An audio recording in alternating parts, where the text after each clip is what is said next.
Di video sebelumnya, kita sudah membahas secara singkat sosok sang jenderal yang menjadi simbol bagaimana kegigihan perlawanan bangsa Indonesia untuk mengusir penjajah. Dan pada video kali ini kita akan sedikit membahas tentang kesaktian yang dimiliki oleh sang jenderal saat memimpin Perang Gerilya. Jenderal Sudirman, Panglima Besar Tentara Nasional Indonesia pertama, dikenal bukan hanya karena strategi militernya yang brilian dan kepemimpinannya yang karismatik, tapi juga memiliki firasat dan perhitungan yang jitu dalam berperang.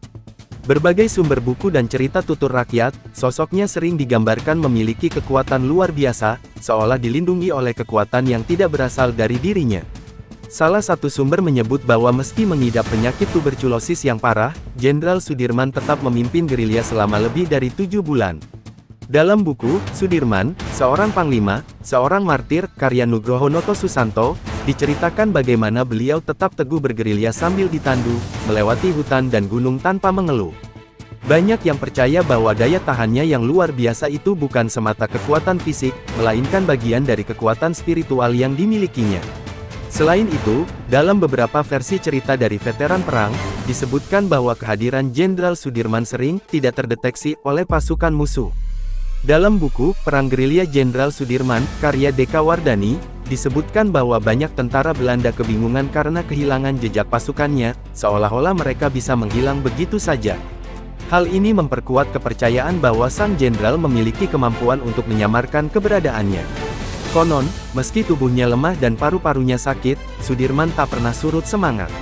Ia tetap memimpin pasukan gerilya melewati hutan-hutan lebat, hujan deras, dan tanah berbatu, bahkan dalam keadaan digotong di atas tandu.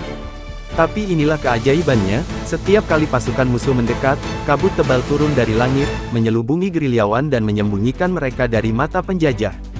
Rakyat percaya, kabut itu adalah kiriman alam, penjaga dari para leluhur, yang tunduk pada semangat sang jenderal. Ada pula kisah tentang sebuah peluru yang pernah ditembakkan langsung ke arah Jenderal Sudirman saat penyergapan. Namun, peluru itu berhenti di udara dan jatuh ke tanah, seolah menolak menyentuh tubuh yang dipenuhi semangat kemerdekaan.